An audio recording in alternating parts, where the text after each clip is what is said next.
तो इसमें क्या है कि ये फ्लूराइड का कोई है अपना क्या एसिड है, पर एसिड बोलते हैं जिसको। तो पर एसिड के केस में क्या होता है कि ये जब भी एसिड आ जाए और कोई भी लीविंग ग्रुप आ जाए साथ में, तो होता क्या है कि ये लीविंग ग्रुप और एसिड तो भाई पहले ही H का क्या करता है, H का डोनर होता है H+ का, तो ये H2O तो निकलेगा ही निकलेगा। और वहीं पे ये भी एक लीविंग ग्रुप की तरह काम करेगा, SiMe3, ये भी तो लीविंग ग्रुप है। तो भाई ये लीविंग ग्रुप कैसी है, अगर ये बेस आ जाता तो ये सिस फॉर्म में निकलते दोनों, और अगर ये एसिड आ गया यानी पर एसिड आ गया तो भाई ये एंटी एलिमिनेशन होगा, ये ध्यान रखिए। और वहीं पे अगर यहाँ पे एसिड दिया, एसिड तो है और ये सिस फॉर्म में होते तो ये सिस फॉर्म में ना निकलते, इनमें से कोई एक ही निकलता, दूसरी साइड से H निकल जाता। तो ये देखेंगे अपने। तो वहीं पे यहाँ पे अपने पास क्या था, डबल बॉन्ड बनाना था, अपना काम तो डबल बॉन्ड बनाने का था।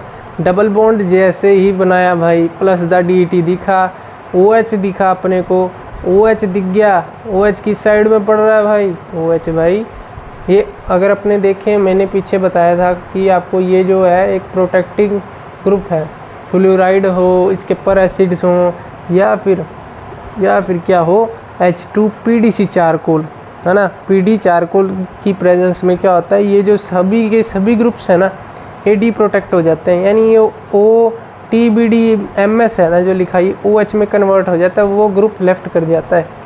तो OH तो बनाना था अपने को, OH बन गया भाई, प्लस द DT लिखा भाई। तो DT लिखने के बाद अपना क्या काम बना, तो भाई बस अपने को ऑब्ज़र्व करना था कहाँ से कहाँ पे आ रहा है। ये देखिए इधर से ऑब्ज़र्व करना था अपने को, इस साइड से, तो इस साइड से तो भाई लेफ़्ट से आ रहा है, लेफ़्ट से आ रहा है तो भाई below the plane, plus the DT आ गया।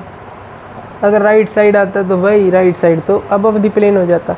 ओके, तो अब आगे देखते हैं, ये भी एक बहुत इम्पोर्टेंट सी टॉपिक है, ये बहुत ज़्यादा इम्पोर्टेंट, लिख लीजिए, मार्क कर लीजिए इसको, बहुत इम्पोर्टेंट है। इसमें क्या है कि एक अपने पास बेयर विलीजर ऑक्सीडेशन बोलते हैं इसको, मैंने आपको पर एसिड्स बताया था ऊपर, यहीं पे भी पर एसिड्स आते हैं।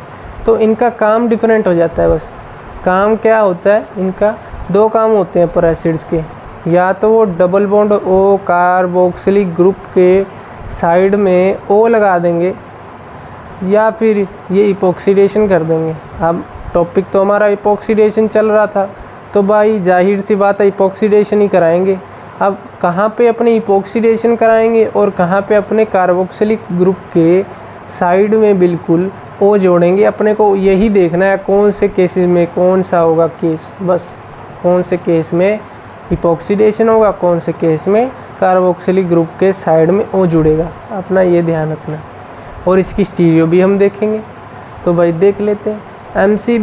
MCPBA मेटा क्लोरो पर बेंजोइक एसिड बोलते हैं इसको, और ये H2O2 भी एक है इसमें, बेयर विलीजर ऑक्सीडेशन करने वाला। और ये जो है ये कंपाउंड जो है वेनेडियम का, देखिए जिसको क्या लिखते हैं, इस फॉर्म में लिखते हैं V, वेनेडियम के ACAC की ट्वाइस। ओके, तो ये अपने आगे देख लेते हैं। MCPBA जहाँ पे भी आया ये भाई इलेक्ट्रॉन डेफिशिएंट है, ध्यान रखिए ये इलेक्ट्रॉन डेफिशिएंट है, और वेनेडियम का इलेक्ट्रॉन डेफिशिएंट है, तो ये पक्की बात है इलेक्ट्रॉन रिच के साइड में जाएगा। इलेक्ट्रॉन रिच का मतलब है कोई भी इलेक्ट्रॉन डोनेटिंग ग्रुप है ना वहाँ पे, जिसके पास भाई खुले खाते हैं इलेक्ट्रॉन देने को, भाई रिच इलेक्ट्रॉन रिच ग्रुप है, तो भाई उसी के साइड में से अटैक होगा इसका। और वहीं पे H2O2 आ गया, वो भाई खुद इलेक्ट्रॉन रिच स्पीसीज़ है, तो वो इलेक्ट्रॉन रिच स्पीसीज़ है, उसको कोई घाटा तो है नहीं भाई, तो वो हमेशा उसको प्रेफर करेगा जो इलेक्ट्रॉन डेफिशिएंट ग्रुप्स होंगे, जैसे कि इलेक्ट्रॉन क्या है, इलेक्ट्रॉन लेने वाले, इलेक्ट्रॉन विड्रॉइंग ग्रुप्स। तो अब अपने देखेंगे कहाँ पे इलेक्ट्रॉन विड्रॉइंग ग्रुप है, कहाँ पे इलेक्ट्रॉन डोनेटिंग ग्रुप है, दिया क्या हुआ MCPBA, VACAC ट्वाइस या फिर H2O2, उसके बिहाफ पे अपने स्टीरियो डिसाइड कर लेंगे इसकी, इतनी सी बात है। ठीक है, देख लेते हैं भाई। जैसे अब H2O2 लिख दिया, मैंने क्या कहा था, ये तो भाई इलेक्ट्रॉन खुद रिच आदमी है भाई, ये इलेक्ट्रॉन रिच है, तो अटैक कहाँ पे करेगा, ये अटैक कहाँ पे करेगा, इलेक्ट्रॉन डेफिशिएंट पे अटैक होगा इसका।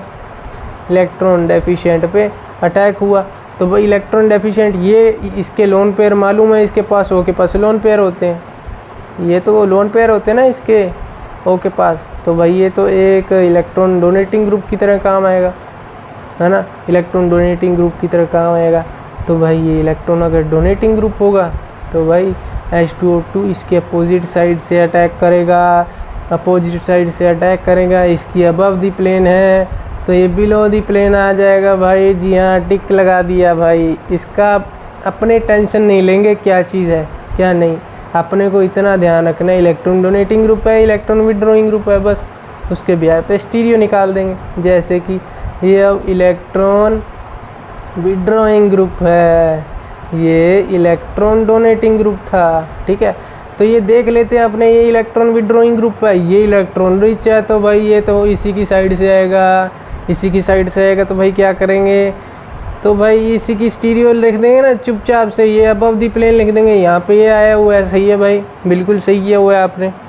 और ये देखिए MCPB ये क्या करेगा, MCPB ये अब ये देखिए यहाँ पे कोई ग्रुप, इसको कुछ अपने ग्रुप मान नहीं सकते भाई, इसको अपने बल्कि ग्रुप में देखेंगे इसको, ये स्टीरिक हिंड्रेंस करेगा। तो जाहिर सी बात है भाई क्या होगा, ये इसके अपोजिट साइड से ही आएगा। जैसे कि देख लेते हैं अब कुछ केसेस में इन दोनों की जो है वो सेम स्टीरियो बन रही है। ये ऐसा कब होता है कि अपने डिसाइड नहीं कर पाते कि इलेक्ट्रॉन डोनेटिंग है इलेक्ट्रॉन विड्रॉइंग है। जैसे कि कुछ कार्बन की चेन्स लग गई बड़ी बड़ी, तो वहाँ पे वो उनका कोई ना तो ले पाएगा ना वो दे पाएगा, कुछ इलेक्ट्रॉन का लेन देन तो होएगा नहीं। तो भाई वहाँ पे अपने नहीं डिसाइड कर पाएंगे। तो भाई वहाँ पे क्या होगा, इन दोनों की स्टीरियो जो है वो सेम आएगी, यानी अपोजिट साइड से आएगी इसके। तो भाई ये अगर अबव द प्लेन है तो ये बिलो द प्लेन, दोनों की सेम स्टीरियो बन जाएगी। और वैसे ही मैंने आपको क्या बताया था कि पर एसिड्स जो जितने भी होते हैं पर एसिड्स, उनका एक और काम होता है कि वो कार्बोक्सिलिक ग्रुप C+O ग्रुप कहाँ पे भी आया उसके बिल्कुल साइड में O लगा देते हैं आराम से। O लगा दिया भाई, O लगा दिया। अब किस साइड लगेगा O वो भी देख लेते हैं, और फिर अपने इन दोनों केसेस को कंबाइन करके देखेंगे कहाँ पे क्या होगा कहाँ पे क्या होगा, ठीक है। तो ये केसेस अपने पहले ये पढ़ लेते हैं, ठीक है। अब ये देखिए इन दोनों के बिहाफ में जो ग्रुप बड़ा होगा वो जल्दी माइग्रेट करता है, ये ध्यान रखिए आप। मैं एक समझाने कर रहा हूँ। जैसे 3 डिग्री ग्रुप है, कोई भी 2 डिग्री ग्रुप है, 1 डिग्री ग्रुप है ना, और इन दोनों की ये देखिए 3 डिग्री वाली साइड में वो पहले माइग्रेट होगा, माइग्रेटरी इफ़ेक्ट बोलते हैं इसको, यानी उसी साइड जो है वो डबल बॉन्ड O के उसी साइड में O लग जाएगा, ओके। तो यही देखेंगे अपने, जैसे कि ये 2 डिग्री था और ये तो भाई पहले ही ब्रिज है, ये तो पहले ही भाई क्या है ब्रिज वाला है कार्बन, तो ये तो भाई पहले ही क्या है अनस्टेबल होगा और अपना इसका रिलीज़ कर पाएंगे। अगर O लग गया तो भाई इसकी चैन बड़ी होगी ना, तो वही बात है। तो 3 डिग्री भी है साथ में, तो भाई अपनी दोनों कंडीशन सेटिस्फाई होगी। और ये O किस साइड लग गया, ब्रिज हेड वाली पोजीशन की साइड में लग गया, ओके। तो ये देख लेते हैं अपने अगला क्या सिस्टम है, अगला क्या अपने पास है। अगला अगर अपने देखें तो अगला क्या है कि अपने पास ये कुछ कंपाउंड दे रखा है ये। अब इनमें दोनों आगे यहाँ पे ऑक्सीडेशन भी हो सकता है और क्या हो सकता है भाई O भी लगाना है। तो दोनों में से क्या होगा अपने देख लेते हैं क्या होगा, अपने खुद देख लेते हैं भी क्या होगा। अपने कुछ पॉइंट लिख लेते हैं जिसके बिहाफ पे अपने को समझ आ जाएगी भी क्या करना है। जैसे कि अब यहाँ पे O भी लग सकता है, इपॉक्सीडेशन भी हो सकता है, दोनों हो सकते हैं भाई, दोनों हो सकते हैं। तो दोनों में से एक ही काम करेगा, वो दोनों नहीं करेगा।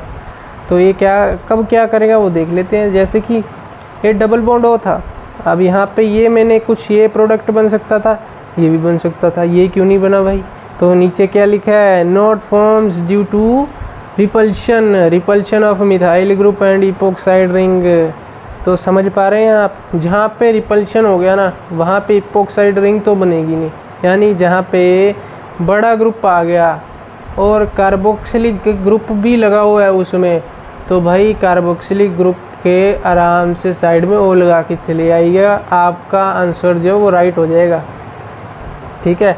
और वहीं पे अगर अपने लार्ज ग्रुप नहीं दिया हुआ तो भाई MCPB हो, H2O2 हो या कोई भी ये पर बेंजोइक नल पर एसिड्स हो, ये पक्की बात है भाई ये इपॉक्सीडेशन करेंगे, उसको प्रेफर करते हैं। ये कार्बोक्सिलिक ग्रुप दिया हो चाहे ना दिया हो, ये हमेशा अगर रिपल्शन नहीं हो रहा तो भाई इपॉक्सीडेशन को प्रेफर करते हैं, ये ध्यान रखिएगा। अगर रिपल्शन हुआ तो भाई ये कार्बोक्सिलिक के साइड में ओ लगा के चले आइएगा, आपका आंसर राइट हो जाएगा। तो आगे देखते हैं भाई। तो स्टीरियो के बिहार पे अलग अलग केसेस आएंगे कुछ। अब केसेस में क्या क्या स्टीरियो बनेगी, उनके क्या आंसर राइट होंगे क्या रॉन्ग होंगे, अपने सभी केसेस देख लेते हैं। जैसे कि अगर ब्रिज है, ये यहाँ पे ब्रिज फ्यूज्ड रिंग्स हैं, ये केस तो देखिए ये फ्यूज्ड रिंग्स हैं। फ्यूज्ड रिंग में जनरली होता क्या है कि अगर अपने देखें फ्यूज्ड रिंग की एक जो बात होती है उसमें ये देख लिए, ये देखिए अगर कोई भी रिंग्स हैं, ये अगर यहाँ पे दोनों साइड एक ही साइड स्टीरियो लगी है ना, एक ही साइड स्टीरियो लगी है, तो जाहिर सी बात है ये बिलो दी प्लेन दोनों जो है वो रिंग गई हुई हैं, ये दोनों बिलो दी प्लेन है, ये fused rings below the plane है, ये कुछ ऐसे बुक टाइप की बनी हुई है और ये दोनों ग्रुप इसके अबव साइड में लगे हुए हैं, दोनों ग्रुप इसके अबव साइड में लगे हुए हैं और ये दोनों जो रिंग्स हैं ये नीचे की तरफ है, ये नीचे की तरफ ऐसे बुक जैसे, और इसके ऊपर एक मिथाइल इधर लगा है, एक हाइड्रोजन हो या मिथाइल हो, दोनों में से वो दोनों ऊपर लगे होंगे, वो स्टीयरिक इनकी रिपल्शन होगा ना तो वो उसी साइड अपोजिट साइड हो जाएंगी। तो वैसे ही अगर अपने देख लेते हैं, अगर इन दोनों में कोई भी स्टीरियो डिफरेंस होता है, जैसे यहाँ पे लगे हुए जो ग्रुप हैं इनमें कोई भी डिफरेंस होता है, जैसे एक अबव है एक बिलो है, तो वहीं उसी साइड से अटैक होगा जिस साइड से ग्रुप जो है वो स्मॉलर है। अगर सेम है तो भाई अपने पास कोई चारा नहीं है, तो भाई सेम है तो भाई कहीं से मर्जी कराओ आपका आंसर सेम निकलेगा। मतलब दोनों में से दोनों ही प्रोडक्ट बन सकते हैं, रेसिमाइजेशन हो सकता है। लेकिन अगर कोई भी ग्रुप स्मॉल दिया हुआ है, आपको हाइड्रोजन दिया हुआ है, मिथाइल दिया हुआ है, तो हाइड्रोजन वाली साइड से अटैक होगा और उसी साइड से इपॉक्सीडेशन हो जाएगा। ये देखिए उसी साइड से इपॉक्सीडेशन हुआ पड़ा है भाई, हाइड्रोजन वाली साइड से। अगर इन दोनों की स्टीरियो सेम है तो भाई फ्यूज्ड रिंग का केस बन गया है, ये फ्यूज्ड रिंग का केस, यानी ये बिलो दी प्लेन है। तो बिलो दी प्लेन भाई इतने बड़े बड़े ग्रुप हैं तो बिलो दी प्लेन तो आएगा नहीं, है अबव दी प्लेन आएगा, अबव दी प्लेन ये इपॉक्सीडेशन हो गया है, देखिए। ओके, तो आगे देख लेते हैं। जैसे एक और केस है अपने पास कि इपॉक्सीडेशन का, कैसे इपॉक्सीडेशन होती है, ये अपने पास कुछ ये दिया हुआ है, ये देखिए BrOH NaOH H+, ये कुछ दिया हुआ है। अगर यहाँ ये 3 स्टेप कहीं पे भी मिल गया आपको, यानी इपॉक्सीडेशन हुआ है। होता क्या है कि ये बस इसकी जो स्टीरियो है वो चेंज हो जाती है। जैसे MCPBA थी, उसमें बिलो दी प्लेन आ रहा था, यानी हाइड्रोजन वाली साइड से आ रहा था, यहाँ से अबव दी साइड में आ रहा है। ऐसा क्यों भाई, देख लेते हैं, स्टेप के थ्रू समझते हैं। स्टेप के थ्रू समझ में अपने को देख लेते हैं क्या होगा। ये देखिए कि पहले जो था ना ये बिलो दी प्लेन आया, ये बड़ा ग्रुप था भाई, तो ये इसमें रिपल्शन हुआ, तो भाई ये बिलो दी प्लेन आया H वाली साइड से, ठीक है जी। अब यहीं पे अगर NaOH आएगा ना तो भाई OH- जो है वो दूसरी साइड से आएगा इसके, यानी अबव वाली साइड से आएगा, तो भाई ये तो रिवर्स होगी ना फिर से, तो यानी ये मिथाइल वाली साइड से ही आएगा, तो ये मिथाइल वाली साइड से आएगा। ये वो कुछ SN1CB टाइप के आ गया ना, नेबरिंग ग्रुप पार्टिसिपेशन, कुछ ऐसा उसी के टाइप का ये कुछ बनेगा और ये लीव कर जाएगा और इसकी जो है इपॉक्सीडेशन हो जाएगी उसी की साइड से, यानी अबव दी साइड से आ गया, ये बिलो दी साइड से था। तो रिवर्स कंडीशन ऑफ MCPBA, तो ये क्या है अपने पास, ये कौन करता है, 3 स्टेप आ जाएंगे, BrOH या BrOH या BR2, फिर इनके बाद सेकंड स्टेप अगर NaOH दिख जाता है और उसके बाद क्या दिख जाता है, हाइड्रोलिसिस, यानी H+ की प्रेजेंस में H2O, तो अपने पास ये कुछ ये रिवर्स कंडीशन बन जाती है, ठीक है। तो अपने आगे बढ़ते हैं। अब ये इम्पोर्टेंट थी, आप इसको मार्क कर लीजिए। शार्पलेस एसिमेट्रिक इपॉक्सीडेशन के बाद जितने भी अभी टॉपिक चल रहे हैं MCPBA वगैरह, वो सभी इम्पोर्टेंट हैं, इसको आप नोट कर लीजिए या फिर इसके स्क्रीनशॉट ले लीजिए आप। वैसे मैं इनके नोट्स जो हैं वो पिन कमेंट में डाल। अगर वीडियो आपको अच्छा लगा तो जाने से पहले लाइक करें, शेयर करें, कमेंट करें और सब्सक्राइब करें।